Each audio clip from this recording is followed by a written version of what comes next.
Welcome to Fred Achando Analysis, ladies and gentlemen. As always, I want to say thank you very much for your continued support.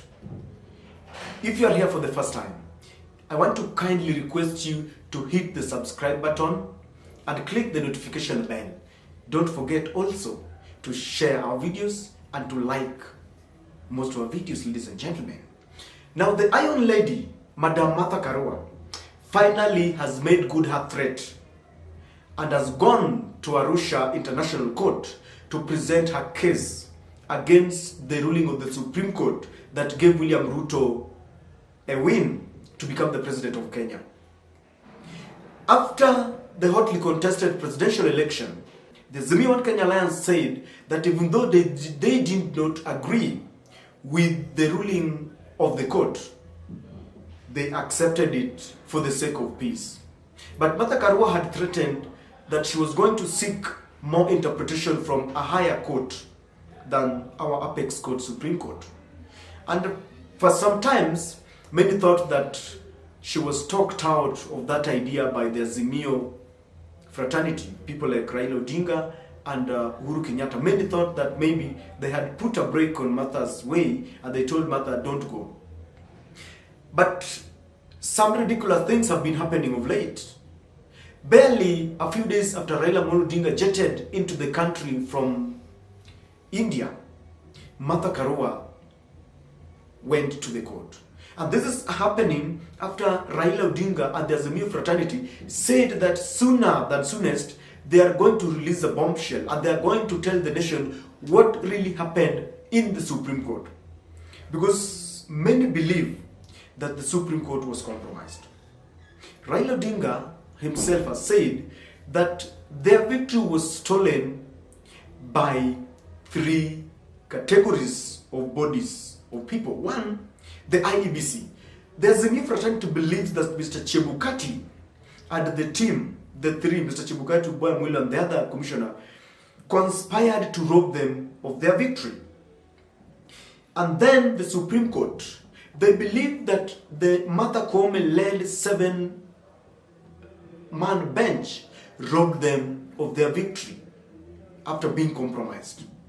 And the third one, the Azimio fraternity, is on record as saying that the Western countries, the former colonial powers, robbed them of their victory.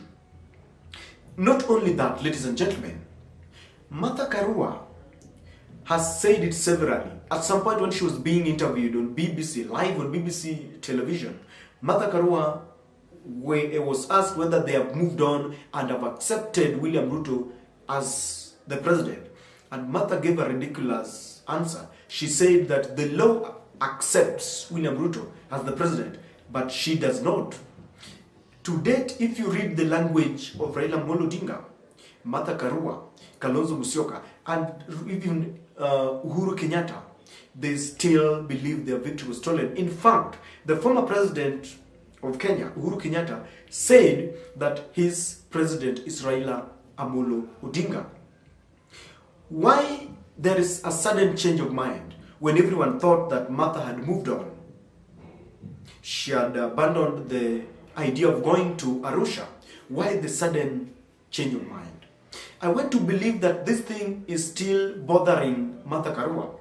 And I believe that they have some fresh evidence. Because why should they go to a court in Arusha if whatever they had here was thwarted?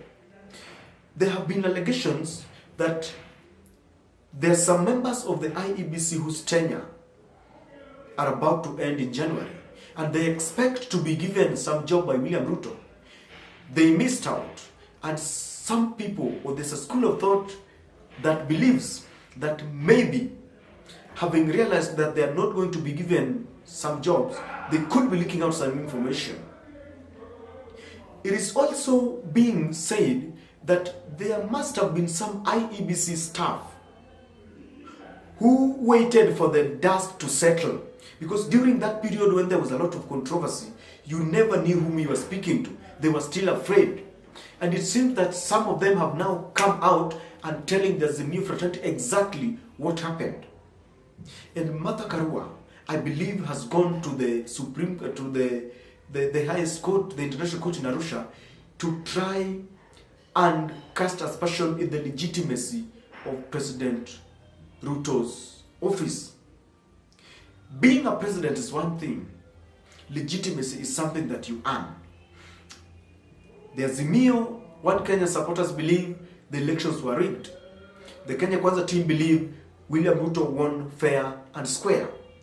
The Supreme Court had their say, but Martha Karua and the Azimio team still feels that we need to go to a higher brother, who is the highest brother, who can be higher than the Supreme Court, because under the Kenyan Constitution, the Supreme Court is the highest court of the land, ladies and gentlemen.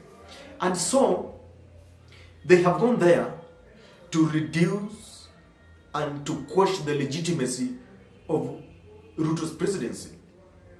They have also gone to Arusha court to give hope to their supporters. There are supporters whose hopes were diminished. And if you look at Azimio today, they seem to be regrouping for 2027. And many believe that Raila Odinga is consolidating a support base to hand over to Kalonzo Musyoka and Martha Karua. And the best way to do it is to move to the highest court of Africa, maybe so to speak, the international court, so that some of their supporters will now wake up and say, okay, maybe there is some hope. Maybe we want to know exactly what happened, because the Arusha court has the authority over the Supreme Court, and they can still order some queries to be answered. They can still look at some of the interpretations. Maybe Martha Karua will be asking, is it right for a judge to use the derogative terminology such as hot air, wild goose chase? So there is no any other court in Kenya, because the highest court is Supreme Court. But when they go to Arusha, the court can still order an interpretation to what has already been completed in Kenya. So their supporters will be happy, and they will have a glimmer of hope. They will come out in their numbers, because the Azimio have started checking this government. They are talking about the high prices of hunger. They are talking about the what they call witch hunt against Mr. Kinoti. They have pronounced themselves about the issue of this former Sirisia member of parliament, Mr. Waluke, who has been jailed for years. Yet they say there are other members of parliament, people like Aisha Jumwa, who are friendly to the government, and their cases are being dropped. For them to do this, ladies and gentlemen, they need to have their support base behind them. They might even ask them to go to the streets, and they want a rejuvenated support.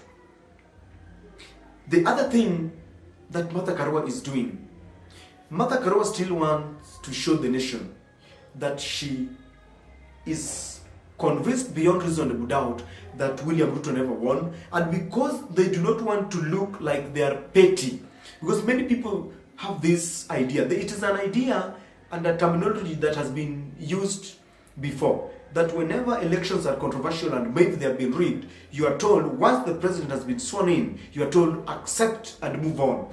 And anytime you question the legality behind a president, you are told you have not accepted, you are still living in denial. So Martha Karua, for her not to be labeled as someone who has not moved on, for her not to be mentioned as someone who is petty, she has decided to go to a court of justice, because it is the right of every Kenyan. The rules of natural justice demand that everyone is given a chance, to speak for themselves. And so Martha has gone to that court, because in this, she is right. No one will say that she is betraying the government. She has gone for interpretation. But exactly what are the options of the Arusha court, ladies and gentlemen? Number one, because I remember this is not the first time that Martha Karua is going to Arusha court. When she felt that her victory was robbed from her, when she vied for the Kirinyaga gubernatorial race office, and Waiguru was given a win which she believed was taken away from her, she went to Arusha court, and even though the Arusha court did not nullify the position of the IBC that gave Waiguru that win, Martha Karua was heavily compensated. And I'm looking at that and I'm trying to imagine what exactly can the Arusha court do. One, Arusha court can interpret the judgment and the ruling of the Supreme Court. They might look at it and come up with the verdict that, looking at the process, the judgment was done in a malicious manner. They can also say that the election was never free and fair and verifiable according to the court. Can also decide to say that William Ruto is in office illegally. What they cannot do is that they cannot compel Kenya to go back to hold another election. So what does it mean in the event that they say that the elections were never free, fair and verifiable? Or if they say that the IEBC committed illegalities? Or if the court decides to say that the judgment and the ruling never followed the dictates of the Kenyan and the international standard laws, then it means that Martha Karua and the Azimio community will come back and they will, the legitimacy of William Ruto will be hanging in a balance, because we will be here. It is a court of justice that gave William Ruto a win, and then it will be a higher court of justice that squashes that same win, casting aspersions. Then it will mean that every Azimio supporter will not recognize William Ruto. People will not go for an election. But the kind of humiliation that the Kenya Kwanza team will be ruling with, the kind of difficulty that they will be ruling with, will be very, it will be very hard for them. They will, for example, just come out and mention William Ruto in bad faith. And you take them to court, they will tell you that we are only trying to echo the ruling of the international court. And they will tell their people that we showed you that our rule and our win was stolen. So they will be walking with shoulders high.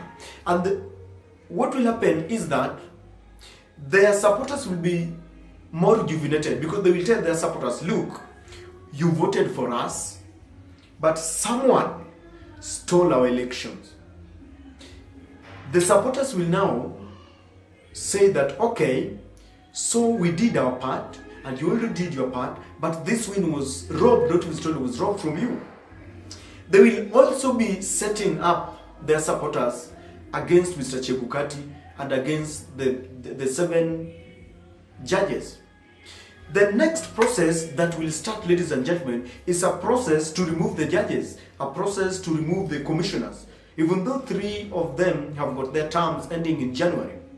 But if the court rules that elections were rigged or the judgment was not done properly, then I can assure you that the next step that Raila Odinga team will do is to start a process of going to the streets to remove the judges. Because what is the need of being in that office if they perform illegalities? What is the need of being an IB commissioner if an international community has found you guilty? So it will give them an impetus of now going to the streets and shouting on top of their voices that they be given their win. In fact, apart from going on the streets to demonstrate, to remove the commissioners or the judges, they can even start demanding that they need their win back, they need back their win. And this will set them against the administration, the police with the tear gas. Because how do you tell Ruto that you did not, that the court has said that you are not that you are illegitimate president, and you tell him, walk out of that office, we don't need you there? Then the nation will be plunged into chaos. Maybe, and I should say this with a lower tone, in the event that the new supporters realize that their win was robbed from them, and people go to the street and people start fighting, don't you think someone, the Western state, will come here and tell us, now that you're fighting, you can go for a handshake? I don't know, I said I should say this with a very low tone. But what if the courts rule in favor of Ruto and they uphold the win of William Ruto? One, Mother Karua will be satisfied that, okay, whatever happens, happens. Or it will be an humiliation on the side of Azimio, and William Ruto will be given even more legitimacy and something to talk about, because they will say, hawa watu hawaridhiki, mimi niliwashinda na umeona tena wameenda pale na bado ninawashinda. So we'll tell the Azimio supporters to accept, because now the highest court has confirmed and affirmed his authority. Let me pause and ask you, ladies and gentlemen, do you think Martha is right to go to Arusha court? Do you think it is time to move on? Do you think the country is united or divided? What suggestions would you give Martha Karua and William Ruto? Should they form a kind of negotiated situation where they work together, so that the ideas of Azimio, because Azimio had a manifesto, what they wanted to implement, and Kenya Kwanza had a manifesto too, and I realized that they had some few things in common. If you looked at things like the Mitumba, even though Ruto was playing his cards under the table, it's now very clear that just the same thing that Raila wanted to do away with Mitumba and create our own manufacturing companies, is the same thing that William Ruto wants to do, because it came out very clearly from Moses Kuria. I don't know what you think, ladies and gentlemen. As always, those are just my thoughts. Am I reading too much? Please share with me in the comment section. And again, thanks for supporting this channel. Continue subscribing and share videos. Until we meet in another video, cheers.